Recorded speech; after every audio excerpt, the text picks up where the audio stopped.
नमस्कार मित्रों, मैं एसवी भारद्वाज आपका फिर से स्वागत करता हूं। ज्योतिषी चर्चा में आज हम मिथुन राशि की बात करेंगे। मिथुन लग्न की 12 फरवरी को दोस्तों सूर्य राशि परिवर्तन करेंगे, आपके भाग्य स्थान में गोचर करेंगे, परंतु वहां पर बैठे हुए शनि बुध के साथ संबंध बनाएंगे।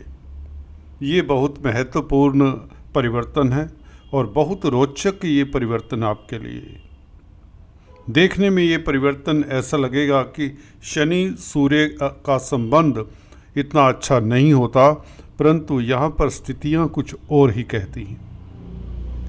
बहुत लाभदायक विश्लेषण है, क्योंकि बुध लग्नेश दो मित्रों के मालिक हैं। क्योंकि कुमार ग्रह बुध का शनि और सूर्य के साथ होना और बुध का आपके राशि का मालिक होकर भाग्य स्थान में शनि के साथ संबंध बनाना, शनि भाग्य स्थान के मालिक हैं, आप पहले से ही भाग्यशाली हो जाते हैं। इसमें कोई दो राय नहीं।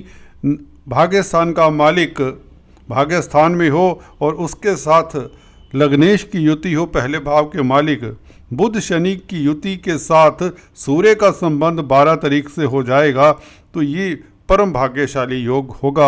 और किन क्षेत्रों से आपको लाभ होगा और कहाँ से आपको सतर्क रहना है, उसकी भी चर्चा करेंगे।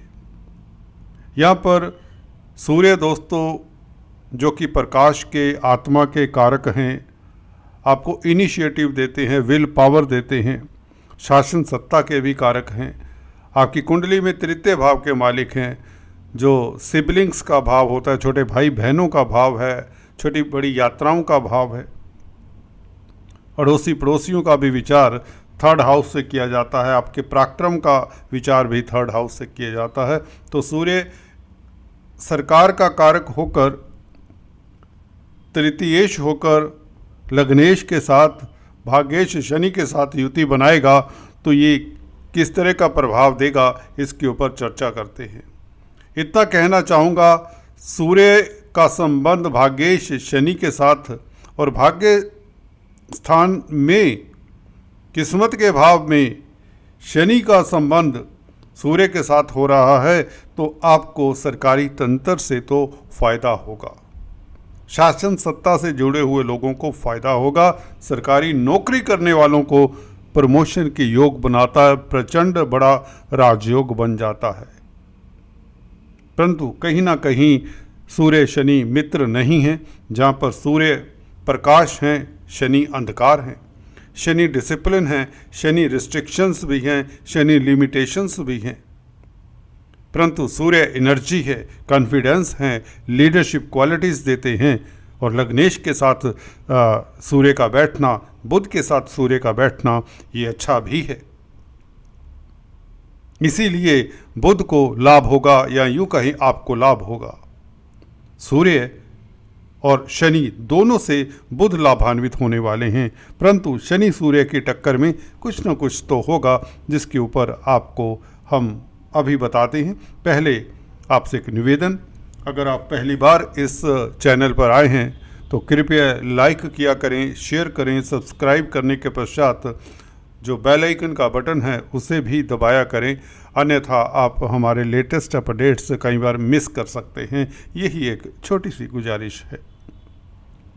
तो दोस्तों, सूर्य तृतीय भाव के मालिक हैं। आपके छोटे भाई बहन, सिबलिंग्स, पड़ोसी, इनको थोड़ी दिक्कत हो सकती है। इनके कारण आपको इनके लिए समय देना चाहिए, आपको ये हो सकता है, ये परेशानी में हो सकते हैं। अगर आपके छोटे भाई बहन विदेश सेटल्ड हैं तो ये निश्चित हो सकता है, क्योंकि 9th हाउस विदेशों से संबंधित भी है, लंबी यात्राओं का है भाव। तो ये थोड़ी देर के लिए सही, क्योंकि 14 मार्च तक सूर्य यहाँ पर रहेंगे, परंतु तृतीयेश का संबंध शनि के साथ हो रहा है, तो छोटे भाई बहनों का ख्याल रखें।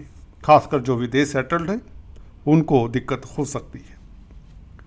यहाँ पर सूर्य सरकार के भी कारक है, परंतु सरकारी तंत्र से फ़ायदा होता है, क्योंकि सूर्य यहाँ पर बली होते हैं। 9th हाउस में कालपुरुष कुंडली में, क्योंकि धनु राशि आती है जो गुरु की राशि है, सूर्य गुरु की राशि में, गुरु के भाव में अच्छे माने जाते हैं।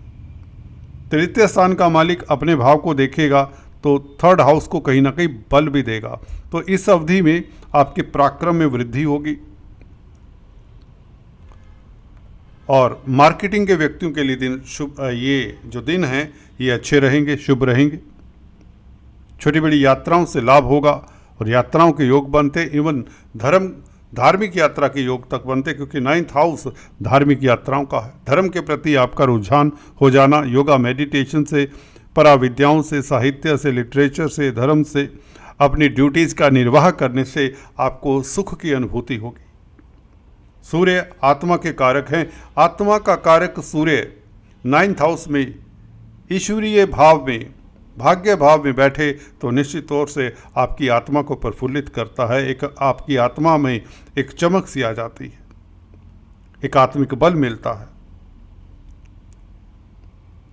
तो कुल मिलाकर सूर्य का 9th हाउस में बैठना, लग्नेश के साथ बैठना अच्छा है। आप सरकारी तंत्र से लाभ कमा सकते हैं, सरकार से लाभ हो सकता है, शासन सत्ता से जुड़े हुए लोगों को लाभ हो सकता है।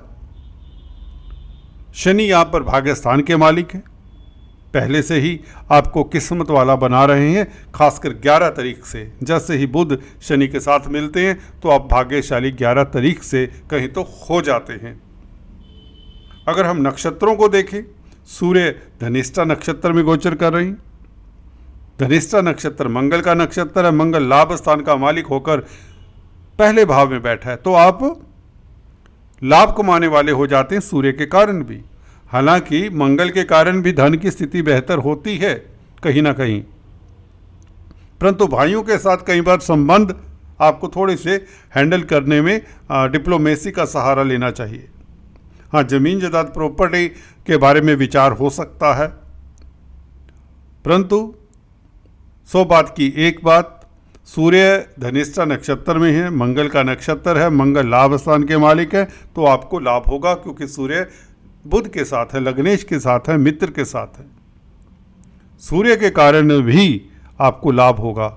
ये लाभ आपकी प्रमोशन के रूप में हो सकता है। दोस्तों गौर करिए, अगर आप सरकारी जॉब करते तो ये लाभ निश्चित तौर से होने के योग बनते हैं। अगर आपकी खासकर सूर्य बुध शनि की महादशा, अंतरदशा, प्रत्यंतर दशा है तो ये ऑलमोस्ट सर्टन होता है कि आपकी प्रमोशन ऐसी अवधि में हो जाया करती है, क्योंकि भाग्य स्थान में बैठे हुए ग्रह और जिसमें लग्नेश सम्मिलित हो जाए तो लग्नेश क्या है, वो आप हैं। आपको भाग्यशाली बनाता है, आपको सरकारी तंत्र से फायदा होता है, सरकारी तंत्र से धन लाभ होता है, सरकारी तंत्र से आय के साधन बढ़ते हैं। अगर बेरोजगार हैं तो आपको नौकरी मिल सकती है। मंगल की अनुकंपा इस तरह से आपके ऊपर होगी सूर्य के जरिए। हम अक्सर बताते हैं ये नक्षत्रों का प्रभाव बहुत लाजवाब होता है। यहाँ पर अगर मंगल लगन में ना होते तो सूर्य आपको प्रमोशन ना दे पाते, बल्कि मुझे ये लगता है कि सूर्य का यहाँ पर आना काफ़ी मिथुन राशि लगन वालों जातकों की प्रमोशन होगी, क्योंकि सूर्य बुध शनि जिनकी दशा अंतरदशा खासकर उनके लिए तो ये बहुत सुखद स्थिति है। भाग्य स्थान में है तीनों, भाग्यशाली हो जाते हैं ऐसे लोग जिनका दशानाथ के साथ भी संबंध है सूर्य बुध शनि का। तो कुल मिलाकर ये धनिष्ठा नक्षत्र में सूर्य रहेंगे 19 तारीख तक, 19 फरवरी तक। उसके पश्चात राहु के नक्षत्र में, राहु तो कर्म भाव में उच्च के शुक्र के साथ है। एक्साल्टेड शुक्र का फल भी कहीं ना कहीं सूर्य इनडायरेक्टली देंगे। पंचम भाव का फल देंगे, शुक्र पंचमेश है। 12वें भाव का फल देंगे, शुक्र 12वें भाव का मालिक है। पंचम भाव के फल ये हो सकते हैं कि आपको संतान की ओर से कोई खुशखबरी मिले, छात्र हैं तो कॉम्पिटिटिव एग्जाम्स में आप सफल हों, परीक्षाओं में उत्तीर्ण होने के योग बनते हैं। हायर एजुकेशन को लेकर कोई परेशानी है, कोई दुविधा है, वह दूर होती, और आपकी पत्नी की प्रमोशन हो सकती है। शुक्र पत्नी के कारक, लव लाइफ आपका बेहतर, दाम्पत्य जीवन बेहतर होने के योग भी बन जाते हैं। 12वें भाव के मालिक है शुक्र, तो निश्चित तौर से सूर्य के जरिए विदेशों से लाभ हो सकता है। मल्टीनेशनल कंपनीज में कामकाज करने वालों को स्थितियां बेहतर मिलेंगी, या मल्टीनेशनल कंपनीज में भी कामकाज कर रहे हैं तो भी आपकी प्रमोशन के योग बनते हैं, मेहनताना बढ़ने के योग, सैलरी बढ़ने के योग बनते हैं। विदेशी कंपनियों में कामकाज मिल जाता है आपको ऐसी अवधि में। बहुत बड़ा राजयोग है राहु के नक्षत्र में सूर्य का 4 तारीख तक, 4 मार्च तक रहना।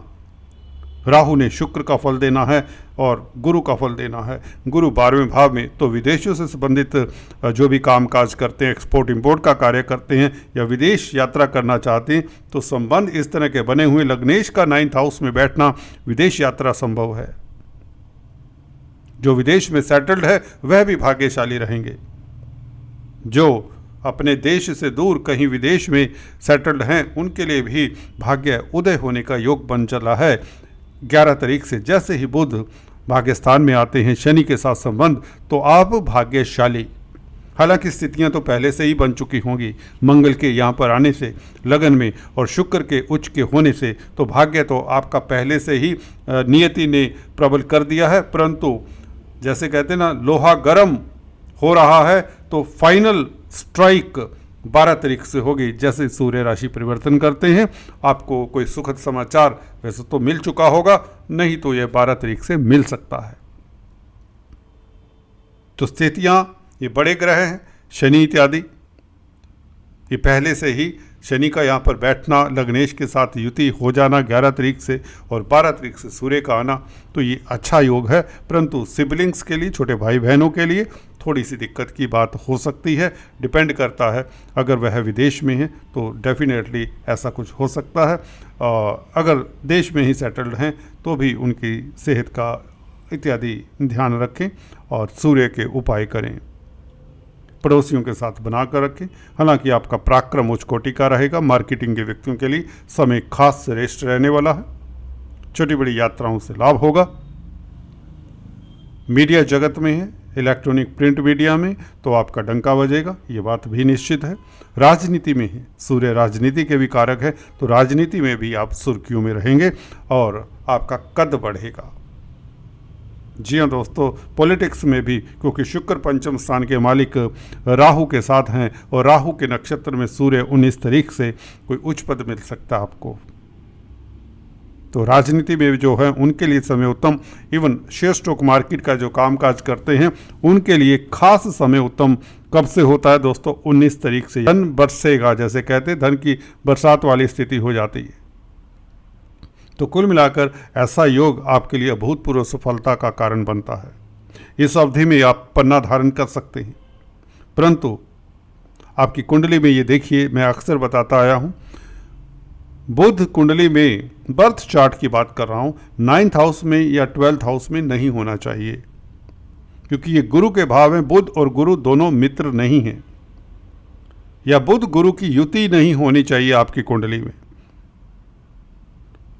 तो इसलिए आपको फिर पन्ना नहीं धारण करना चाहिए अगर युति है बुध गुरु की, या बुध 9th और 12th हाउस में।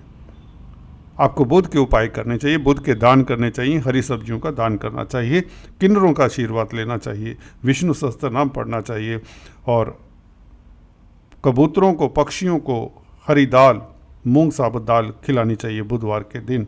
इससे बुध को बल मिलता है, आपके तनाव दूर होते हैं और सुख की प्राप्ति होती है, क्योंकि सुख के मालिक हैं बुध। जमीन जायदाद, मकान इत्यादि बनने में आपको आसानी रहती है, बनाने में आसानी रहती है। आज दोस्तों इतना ही, फिर से मिलेंगे, तब तक के लिए stay tune. Thanks for watching this video.